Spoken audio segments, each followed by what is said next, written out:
Aper, le sanglier en latin. Aper, un vêtement à votre identité.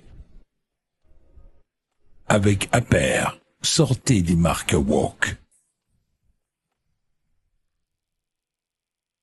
« 7h, 10h sur Radio Courtoisie, suivez la ligne droite. » Bonjour Philippe Vardon. Bonjour Liselotte, est-ce que vous avez des ancêtres paysans ? Très certainement, oui. C'est le cas en réalité de quasiment tous les Français. En 1900, près d'un Français sur deux travaillait dans les champs. 8,2 millions de Français et de Françaises. Me reviennent les paroles du groupe de rock identitaire Île-de-France, nous sommes tous les descendants d'ouvriers, de paysans.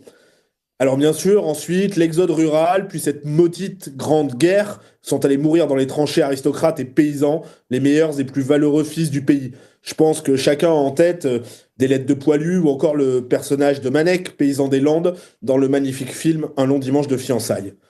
Et aujourd'hui, combien sont-ils nos forçats de la terre ? Le nombre de chefs d'exploitation chute inexorablement au fil des ans. Pour rappel, ils étaient plus de 2,5 millions en 1955, puis 1,5 million en 1970.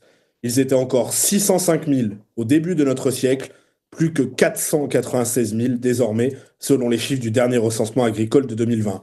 Si on élargit au nombre total de personnes qui travaillent dans l'agriculture en France, les exploitants, mais aussi les conjoints ou les parents et les ouvriers agricoles, bien sûr, cela concerne 761 000 travailleurs aujourd'hui, soit environ 1,5% de la population active, contre 966 000 encore en 2020. Alors nos auditeurs me pardonneront l'avalanche de statistiques, mais derrière la froideur des chiffres, le constat est accablant, terrifiant.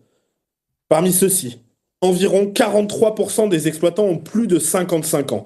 La question du renouvellement des générations en agriculture est brûlante. Aujourd'hui, pour 3 agriculteurs qui partent à la retraite, on compte seulement un jeune qui s'installe. D'ici 2030, c'est un quart des agriculteurs qui devraient partir en retraite. Qui prendra la charrue derrière eux ? C'est pourquoi la question de la transmission des exploitations est un sujet majeur que vous retrouvez souvent sur les pancartes des rassemblements actuels. Nous avons parlé des hommes, qu'en est-il de la production ? La France est encore une puissance agricole importante, mais sa position s'effrite peu à peu. Elle est aujourd'hui le 6e pays exportateur de produits agricoles et agroalimentaires dans le monde, derrière les États-Unis, les Pays-Bas, le Brésil, et vous comprenez donc bien les légitimes craintes concernant l'accord de libre-échange avec les pays du Mercosur et donc le Brésil, l'Allemagne ou encore la Chine. À la fin des années 90, elle se situait à la seconde place. Et si la balance commerciale du secteur reste positive, c'est uniquement en raison des exportations de vins et de spiritueux. Enlever ces produits et la balance commerciale agricole est en réalité déficitaire.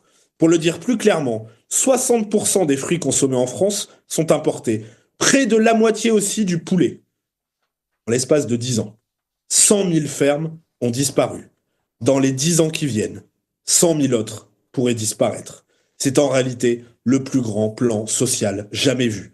Et ce plan social, déjà dramatique économiquement, n'a pas lieu dans un secteur quelconque. L'agriculture est un enjeu de souveraineté majeur.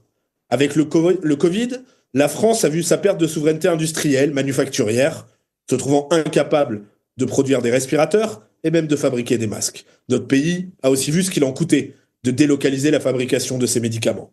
Avec la crise russe, notre pays a compris ce qu'il en coûtait de brader sa souveraineté énergétique grâce au nucléaire pour céder aux lubies des idéologies obscurantistes.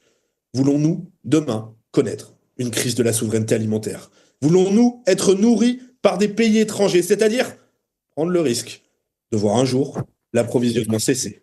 Et je ne parle même pas ici de tous les enjeux de santé pour nous, pour nos enfants, largement évoqués aussi dans le débat sur le traité avec le Mercosur, puisqu'on voudra imposer chez nous des aliments bourrés de produits qui sont interdits en France.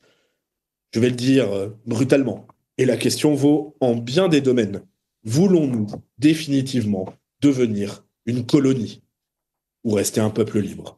C'est au fond cela, l'enjeu des colonnes de tracteurs qui remontent en ce moment même les autoroutes. Alors oui, nos agriculteurs sont en colère, comme le dit le hashtag sur les réseaux sociaux. Ils ont tellement raison. Et contrairement au nihilisme des gauchistes qui, dans leur mobilisation, ne veulent que détruire pour détruire et croient s'en prendre au grand capital en saccageant un fleuriste ou en cassant un abribus, le célèbre bon sens paysan sait aussi désigner les justes cibles à nos soldats du terroir. Ici, on déverse du fumier devant une préfecture. Ici, on bloque une centrale d'achat de supermarché. Là encore, on établit un barrage filtrant de tracteurs à la frontière espagnole. Responsabilité de l'État, pression de la grande distribution, concurrence déloyale, tout est très bien résumé par ces actions. Oui, nos agriculteurs sont en colère. Et chers auditeurs, je vous y appelle. Soyez en colère avec eux. Ils se battent pour nous. Battez-vous à leur côté.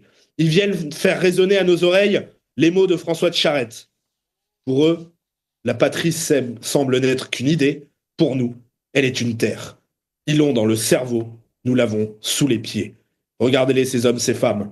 Sur les tracteurs, sous les bonnets jaunes, il y a les traits burinés par le travail des champs, autant que les visages poupons de ces jeunes passionnés. Regardez leur dignité. Oui, la patrie, ils l'ont sous les pieds.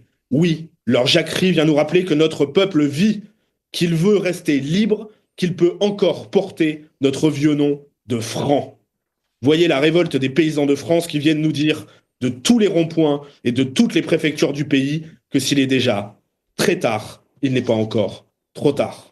Et on vous remercie une fois de plus de finir sur ces mots, Philippe Vardon. Merci beaucoup d'avoir été avec nous ce matin. Merci pour cette chronique. On n'a malheureusement pas le temps d'en parler plus longuement, mais on vous retrouve dès la semaine prochaine et on va tâcher, nous, de soutenir les paysans sur Radio Courtoisie.